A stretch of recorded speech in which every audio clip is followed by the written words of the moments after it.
నీతి న్యాయ విషయములలో జాగ్రత్త కలిగి దేవుని భయభక్తులు కలిగి ఉంటారో వారు బ్రతుకుతారంట. వారు బ్రతుకుతారు, క్షేమంగా సమాధానంగా గడుపుతారు, సంతోషంగా ఉంటారు.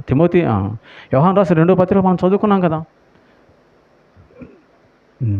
సత్యము ప్రేమ వారి యందు నిలిచి ఉన్నది అంటే వారు ఎలా నడుచుకుంటున్నారు? నీతి న్యాయములను బట్టి వారు నడుచుకుంటున్నారు. కాబట్టి సత్యమైన దేవుడు ప్రేమతో వారిని ప్రేమిస్తూ వారి దగ్గరే ఉన్నాడు. కాబట్టి వారు ఫలిస్తూ ఉన్నారు, వారు దీవించబడుతూ ఉన్నారు, వారు వర్ధిల్లుతూ ఉన్నారు.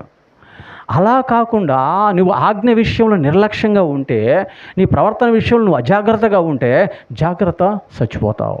అంటే ఏంటి చచ్చిపోతావు అంటే? మీరు ఆ పండు తిను దినమున చత్తురని దేవుడు ఆదాము వాళ్ళకి చెప్పారు. తినదాంటనే చనిపోయారా? అంటే ఏంటి? దేవునితో సంబంధం తెగిపోవడమే మానవుడు చనిపోవడం. అది బ్రతకడానికి జీవించున్న పేరు మాత్రం నీకున్నది, కానీ నీవు